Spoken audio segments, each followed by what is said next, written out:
I think, number one, it just right from the beginning showed me sort of the direct association between hard work and excellence and success. And I think that's something that has always stayed with me.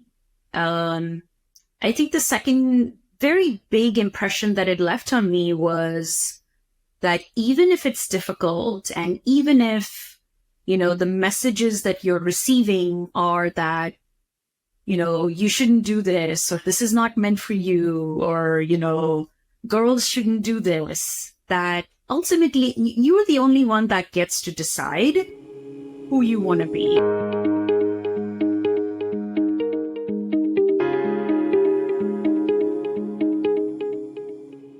Hi, Sam. It's a pleasure to have you on Live Long and Prosper. My pleasure to be here. So, you had such an incredible career for the last so many years in insurance. But before we get into all of that, I wanted to start off with right at the beginning. Like, how did all this get started? What's the origin story of Sam? My origin story is, a girl who grew up in India, who I think just, dreamt very different dreams and always wanted to not do what she was told to do. And, that led me to pursuing, sports very seriously, even as a young child. I did have a mother that was also an athlete, which also served as an inspiration. She was like a professional shooter, like those Olympics people who shoot guns. Yeah, she was part of the Indian team. And so, that was always a pretty high bar to reach up to and a constant source of inspiration. But yeah, my initial life was very much centered around excellence in sports. And for a long time, I thought I wanted to be an athlete. I had this crazy dream of wanting to come to the US and play in the WNBA. I played basketball. And then, once I realized that dream wasn't going to come to fruition, I pivoted. I wanted to be an academic. And I was in a PhD program at the University of Virginia. I really enjoyed teaching. It's something that's still very near and dear to my heart. And then I finally realized that what I really loved doing was building products and building businesses. I want to talk a little bit about, your mom. I mean, you mentioned she was a sharpshooter. It's a pretty non-traditional role, especially growing up in India at that point of time. How was that like, as an influence or a role model? Like, how did that affect you? I think, number one, it just right from the beginning showed me sort of the direct association between hard work and excellence and success. And I think that's something that has always stayed with me. I think the second very big impression that it left on me was that even if it's difficult and even if, the messages that you're receiving are that, you shouldn't do this, or this is not meant for you, or, girls shouldn't do this, that ultimately you're the only one that gets to decide who you want to be and how you want to define your identity. And so my mom did that. And I learned from her that my destiny is in my hands, and I get to craft my life and my identity the way that I see it. So can you think back to life on one of the first times where you took your destiny into your own hands, and sort of what was that and what did it feel like? Yeah, I would say, there's been a few very pivotal moments in my life. And the first one would be when I decided to come to the US after high school in India. I'd already started college in India. I was in St. Stephen's University in Delhi, which is a very prestigious It's one of the university. best colleges in India. And so, there was already this path that I was on. I was in a great college that people were really, vying to get into. And it was a very risky decision at that time. I mean, I didn't have a scholarship at any college in the US. I didn't even necessarily have a specific college that I was going to because I had my mind so set on wanting to play basketball. So, I just had this like theory in my head that I would just show up and I would just try on for the team. And then, the colleges would be clamoring to take me on board. And really with this like crazy thought and this crazy idea, I made this decision to leave my very sort of well-established, great path that I was on in India and come to the US. And I ended up going to this very small college called Georgia College in Milledgeville, Georgia, just because I thought I would have the chance to play basketball there. So, and that's sort of like, that started basically kind of the rest of my life once I made it here. So that was a very, very pivotal moment. Nobody was really sort of pushing me to say that, oh, you should go to the US. That was really kind of, my decision and me telling my mom at that time that, yeah, let's do this. We'll get there and we'll figure it out. I'll find some team to play for.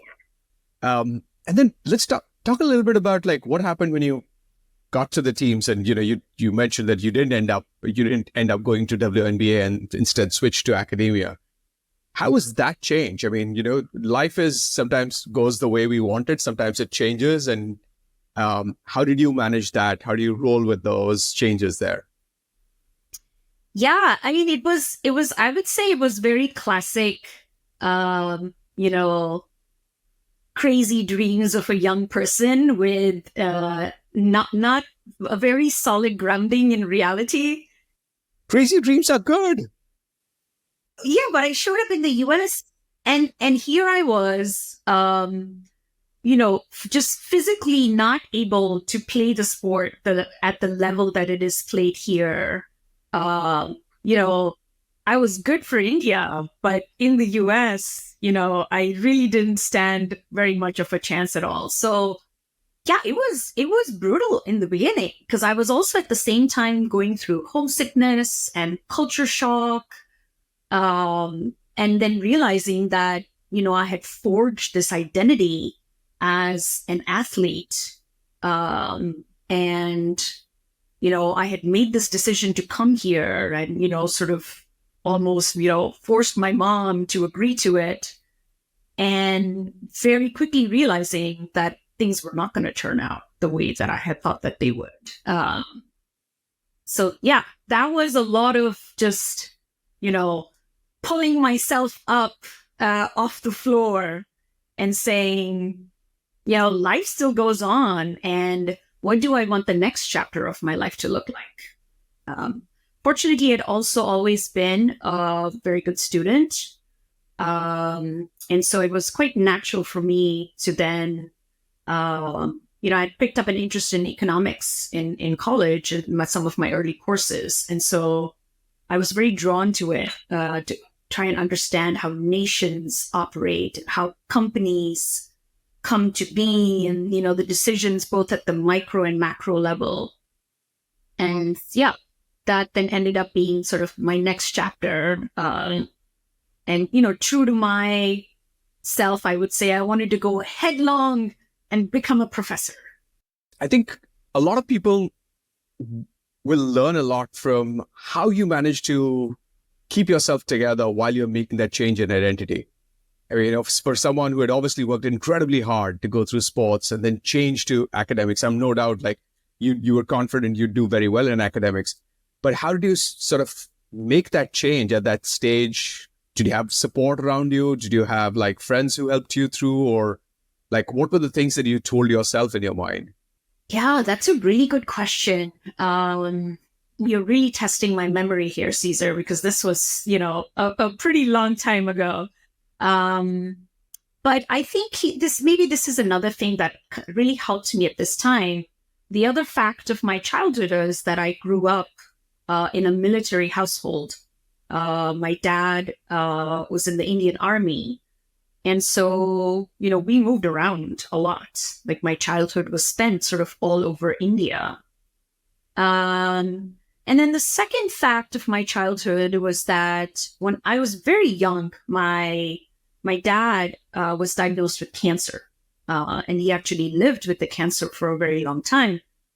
And I think, I picked up some early lessons from that, just around adaptability. Nothing's constant, and life isn't, if not change. And I think the second lesson that I learned was, watching my dad struggled with cancer and fight it. And he was a very successful officer in the army, and the cancer sort of redefined him.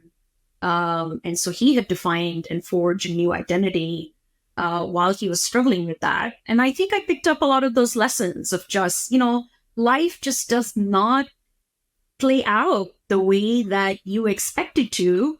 Life does not owe us anything, let alone fairness And so I think those lessons really helped me at this time where I was in a new country, trying to figure out who I was and who I was going to be. And at the same time, realizing that, I have to start dreaming differently now. If I do eventually want to still be a successful human being. So, Sam, let's move from that stage in life to, in a way, the career that you ended up choosing, which was insurance. Why did you end up going into insurance? And what motivated you? Yeah, it was complete happenstance. So I was in my PhD program, thinking I was going to be a professor, thinking I was going to be this academic. And I realized yet again that maybe this is not what I'm cut out to do. This path of spending 7 years trying to get a PhD, to me, I really enjoyed the teaching and the, being with people and learning, and the sort of the loneliness of the PhD, writing a dissertation and doing research on your own. That's the part that I realized I was not really cut out for. And so I basically started looking around in a little bit of a panic, going, whoa, what should I do? I need to find a job. And I got so lucky because I just happened to take a job with this company. It happened to be an insurance company. I knew nothing about insurance at that time. I took the job because I thought that the person I was going to work for, his name is Parker Myers, my first boss. I thought that, he was a great person and that I could learn a lot from him. And boy, was I right. He is, probably to this date, one of the best managers I've ever had. I learned so much from him. And so it was really in choosing him and wanting to work with him that I sort of ended up being in insurance. And then I liked insurance. It's a very, again, I think it goes back a little bit to I like the intellectual and analytical aspects of economics. And I found those very similar things in insurance as well. And so, yeah, it's something that I enjoyed as an intellectual topic. And I really enjoyed that first team that I worked. What led you to business school and many people you met there? Yes. So I think, again, growing up, constantly moving around, leaving my home country and coming to the US. And I think maybe I've always had a little bit of this like restless and looking for that next adventure and what am I going to do next. And so after 4 years working at the insurance company, I started thinking about, is this where I want to stay, or, do I want to explore other industries, other types of professional venues? And that's when I sort of started exploring and saying, well, what could I do? And I learned about, the MBA program, and that sounded really appealing to me. And I applied. I was fortunate enough to get into a great school like Wharton. And so that's what led me to the business school. It was really a desire to explore and learn what else was out there instead of sort of being content with the job that I had. And is that generally what you would advise for someone who's, at that stage in their career, like business school being a good option for exploring and understanding more about, career choices? Or if somebody's happy in a I think area? so. I mean, I'd love to hear like whether with you, do you agree with that or not? But to me, yes, I think that was one of the biggest things that I got out of business school was just, it opened my eyes to just, this world of professional, jobs and opportunities that I didn't even know existed. Before I came to business school, I didn't even know what venture capital was or what private equity was, I didn't know engineers could actually work in business. I thought engineers just built things. And then I came to business school, I was like, half my class was engineers. So yes, I think business school, definitely anybody looking to really explore and understand, what the wide world of professional jobs that are available, professional paths that are available to a young person. I think an MBA is a fantastic way to do that. So you made some pretty big decisions in business schools. You met Brian. I did. I like to say that, yes, I am one of the people that got not only my MBA, but also my MRS. Yes, I met my husband, my now husband there. And thereafter, there was you and Brian have lived in so many different places. And one of the things I wanted to get a little bit into, because, many of our members at ARTA are very similar to you probably earlier in their careers, but they're two career families. And how do you balance between two careers, two locations, both globally mobile? And I know in your life, like you and Brian have lived in 4 or 5 cities in the last 10, 15 years. So how did you both end up making these decisions and balancing between life and career and location? I mean, you took it to a next level by moving countries on a regular basis, but what are the ways in which you thought through this? Yeah, I mean, I don't think that there's really any simple answer to this. It really depends a lot on, family to family. But I think the one thing that really helped Brian and I, we were both sort of grounded in the fact and had an explicit agreement that we were going to live life on our terms. And we were going to do the things that we wanted to do, that we thought would be best for our family, and that, helped us maximize life. We joke sometimes amongst ourselves that we are life maximizers. That's how we refer to each other. So now it doesn't necessarily mean was that like the best things for our individual careers? Probably not. Was it the best thing for, buying a home early in one place and growing lots of home equity? Probably not, because we moved around so much. But we agreed that our core value, right, when it comes to that, was maximize life. Maximize as much as we can get out of this one life that we're gonna, spend together. So that really guided a lot of our decision making. And so what that meant was, sometimes somebody was leaving a job that they maybe otherwise wouldn't have left. Sometimes maybe one of us was taking a job that, wasn't like the best thing that we wanted at that time, but because we wanted to move somewhere and live in that place, we weren't going to go and we were going to make it work. But definitely not easy. Constant conversation, lots of dialogue, lots of sort of checking in to make sure that, did we both still believe in that fundamental tenet of we were going to be life maximizers? So let's talk a little bit more about life maximizing. I just want to understand, like, how do you define that? Like, what are the dimensions? How do you know you are succeeding? How do you measure it? Sorry, I'm an engineer. And, so.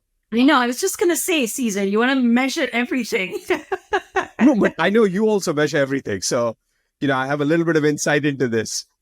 So how do you think about how do you define life maximizing first? And then how do you go about measuring it? Yeah. So I think, for us, we said both of us, what are the things that we love, right? So, we both love sports. We both love traveling. Brian's very creative and he does pottery and has a real interest in fashion and creative things. I'm a little bit more of an intellectual and I love learning about, analytical things, historical things. We love, new and different foods and cultures,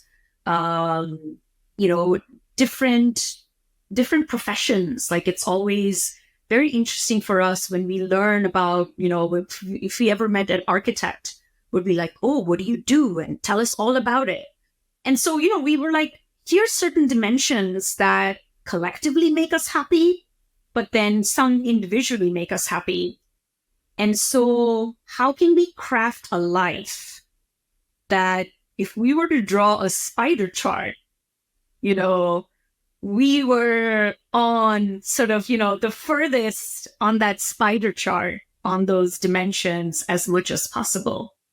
And so since you're forcing me to define it, I think that's how, and if I remember correctly, we actually did draw a spider chart at one point.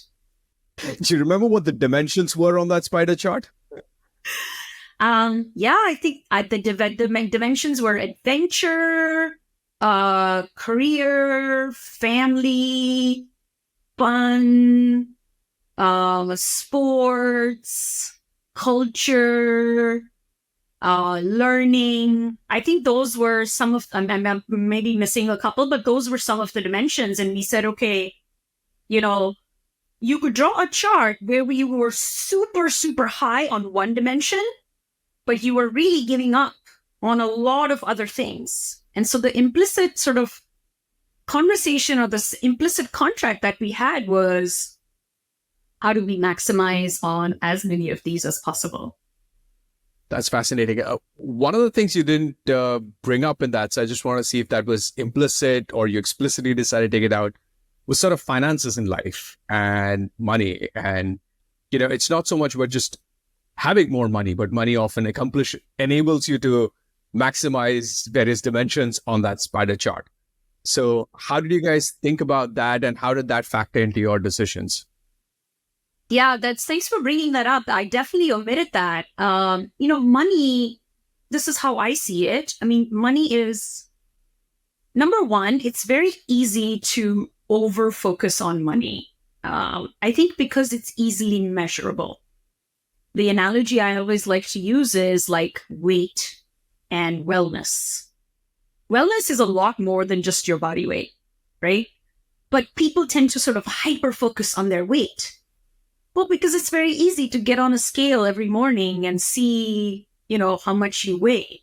But wellness has a lot more dimensions. And so to me, similarly, I think life fulfillment or, happiness or contentment, joy, whatever you want to call it, there's a lot of dimensions to that. But it's easy. And I think we live in a society where it's easy to sort of hyper focus on money and use that as the measurement for fulfillment in life. So that's one. And I think we always have to constantly watch out for that, over focus on it.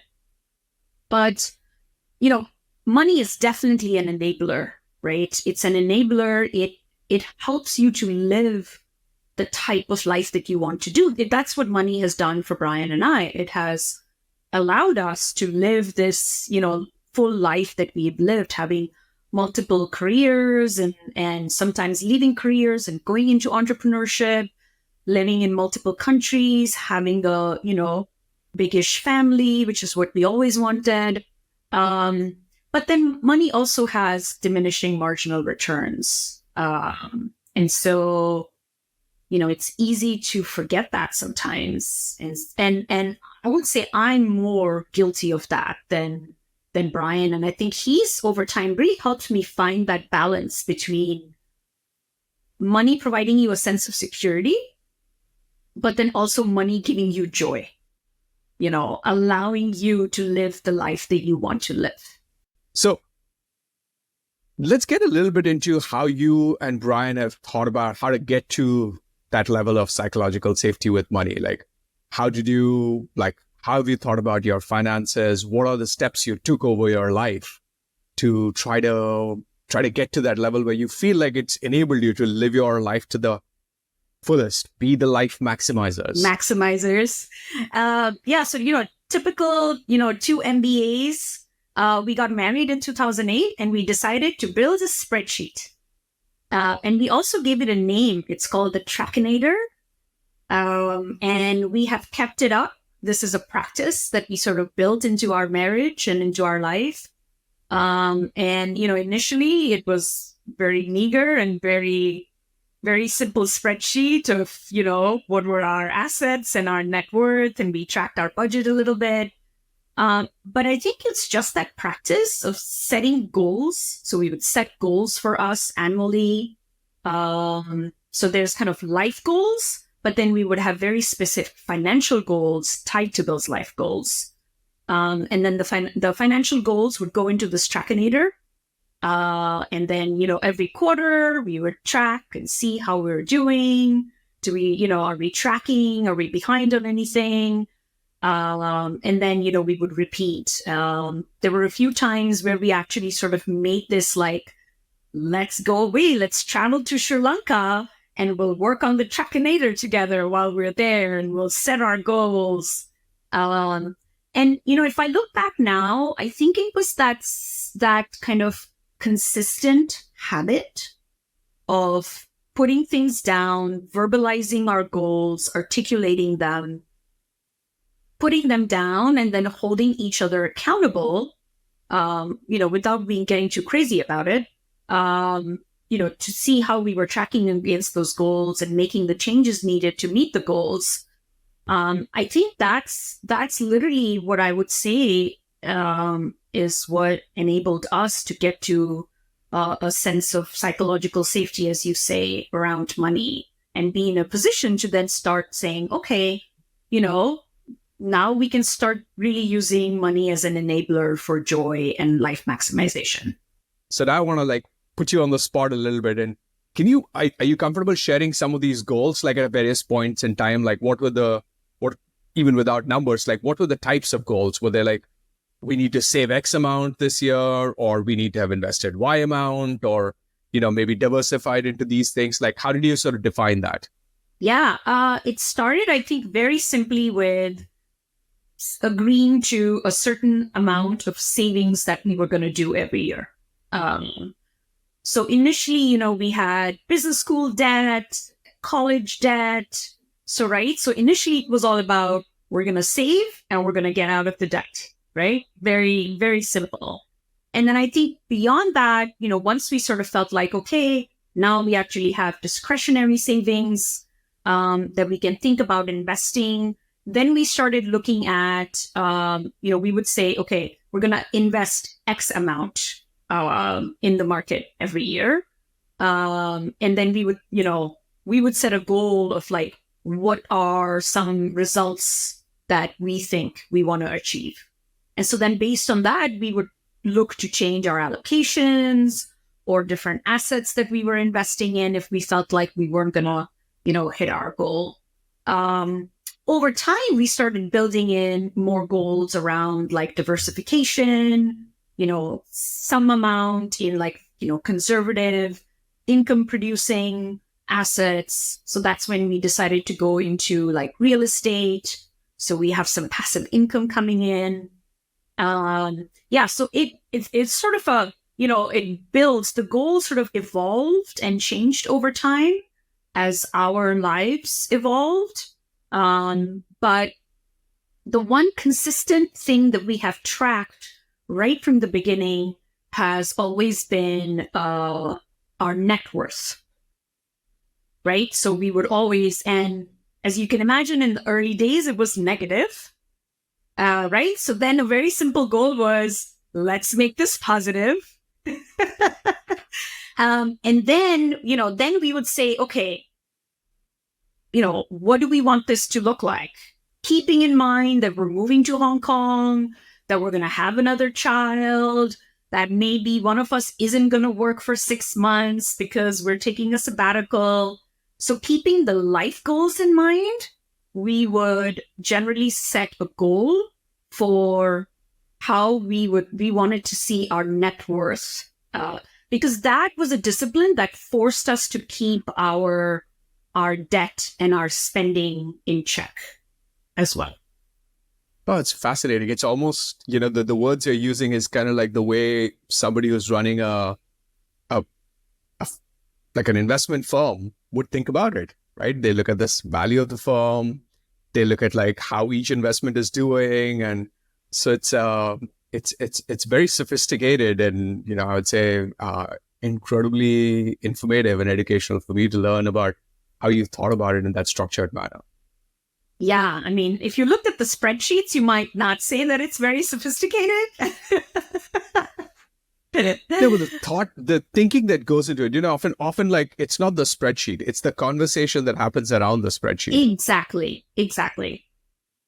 Yeah, it's the conversation, and I would say the consistent discipline.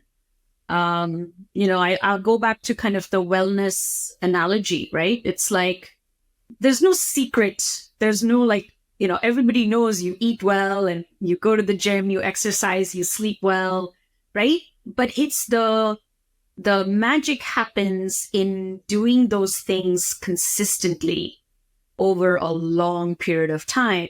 And I think with finances, it's very simple. Yes, you can get lucky. Yes, you can, hit it big with, let's say, a particular stock or a particular venture.